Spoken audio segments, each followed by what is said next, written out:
आज हम लोग प्रैक्टिकल करने जा रहे हैं dismantling and assembling of hermetically sealed compressor.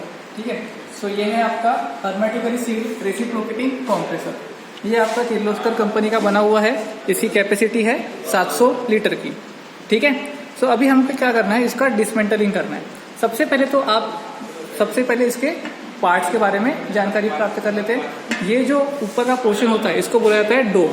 इसको क्या बोला जाता है? डोम। इसमें आपके 3 ट्यूब लगे होते हैं। एक होता है सक्शन ट्यूब, इसको बोला जाता है सक्शन ट्यूब।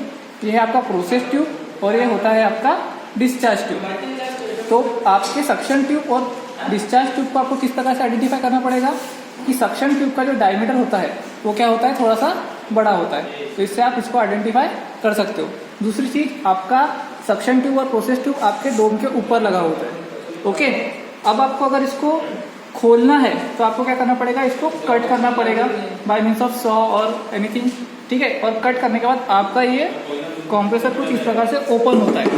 ठीक है, तो यहाँ पर आप लोग देख सकते हो कि ये जो डिस्चार्ज ट्यूब है, ये डिस्चार्ज ट्यूब पूरी अंदर तक ऐसी फैली हुई होती है पूरे कंप्रेसर के अंदर। ठीक है, और इसके ऊपर आपका लगा होता है कंप्रेसर। तो ये कंप्रेसर कुछ इस प्रकार का लगा होता है, कुछ इस प्रकार का ये कंप्रेसर होता है। ये जो कंप्रेसर है ये इन स्प्रिंग्स के ऊपर लगा होता है कुछ इस प्रकार से। ये इसको कुछ इस प्रकार से ये स्प्रिंग्स के ऊपर हम लोग इसको बिठाते हैं।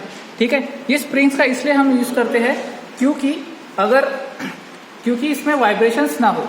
ठीक है, क्योंकि वाइब्रेशन बहुत होता है इसके ऊपर, सो ये पूरा का पूरा वाइब्रेशन जो है वो एब्जॉर्ब कर लेता है। दूसरा, यहाँ पर जो खाली स्पेस दिख रही है, यहाँ पर क्या होता है, पूरी तरीके से रेफ्रिजरेंट ऑयल होता है। वो आपके कंप्रेसर को क्या करता है, ठंडा रखता है और लुब्रिकेशन भी प्रोवाइड करता है। ठीक है, तो अब हम आते हैं आपके मेन कंप्रेसर की तरफ। आपके कंप्रेसर में 2 पोर्शन होते हैं। एक पोर्शन होता है आपका मैकेनिकल पोर्शन और दूसरा होता है आपका इलेक्ट्रिकल पोर्शन। ये है आपका इलेक्ट्रिकल पोर्शन जिसमें आपके वाइंडिंग्स वगैरह होते हैं, और ये है आपका मैकेनिकल पोर्शन। ठीक है, तो अभी इसका वर्किंग किस प्रकार से होता है, इसके वर्किंग को देख लेते हैं। सक्शन ट्यूब से जो लो प्रेशर लो टेम्परेचर की जो रेफ्रिजरेंट होता है वो इन सक्शन ट्यूब्स के थ्रू अंदर आता है। ठीक है, तो मैं इसको 1 बाय 1 पहले बाहर निकाल लेता हूँ। इसको बोला जाता है हेड प्लेट। यह है आपका हेड प्लेट। ये होता है आपका डाउन चेम्बर। यह है आपके सक्शन ट्यूब्स। ठीक है, या फिर आप इसको सक्शन लाइन भी बोल सकते हो। यहाँ पर होता है, ये है आपकी वॉल प्लेट। ठीक है, ये है आपकी वॉल प्लेट। ये कुछ इस प्रकार की होती है। ओके, सो अब प्रोसेस किस प्रकार से होगी कि आपका जो रेफ्रिजरेंट है ये सक्शन ट्यूब्स के होते हुए कहाँ पे आएगा, ये इस चेम्बर में आएगा। ठीक है, इस चेम्बर में आएगा। इस चेम्बर को आपका ये हेड प्लेट ऐसा लगा हुआ होता है। तो यहाँ से आपका जो रेफ्रिजरेंट है वो कहाँ पे जाएगा, इस चेम्बर में जाएगा।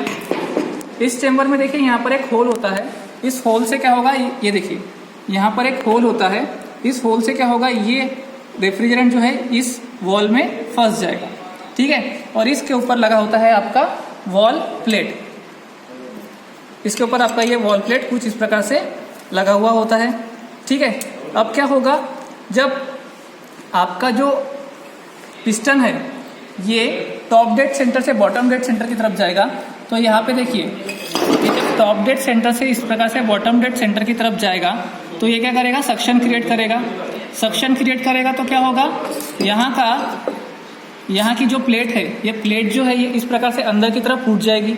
तो ये अंदर की तरफ उठ जाएगी तो क्या होगा, देखिए ये जो प्लेट इस प्रकार से लगी हुई है, तो ये क्या होगा, ये ऐसी अंदर की तरफ से उड़ गई। तो यहाँ से क्या होगा, आपका जो रेफ्रिजरेंट है वो कहाँ जाएगा, आपके पिस्टन की तरफ जाएगा, है ना। आपका रेफ्रिजरेंट कहाँ पे चले गया, पिस्टन की तरफ चले गया। फिर उसके बाद जब आपका पिस्टन जब बॉटम डेड सेंटर से टॉप डेड सेंटर की तरफ जाएगा तो यहाँ पर लगी हुई जो प्लेट है ये क्या हो जाएंगी, यहाँ पर देखिए प्रेशर कहाँ से क्रिएट होगा, अभी प्रेशर नीचे से ऊपर की तरफ क्रिएट होगा। तो ये प्लेट जो है इसको पूरी तरह से चिपक जाएगी। तो आपका जो रेफ्रिजरेंट है वो रेफ्रिजरेंट क्या होगा, ये छोटे छोटे जो वॉल्स है, ये छोटे छोटे जो वॉल्स है वहाँ से निकलते हुए कहाँ चले जाएगा, इस चेम्बर में चले जाएगा।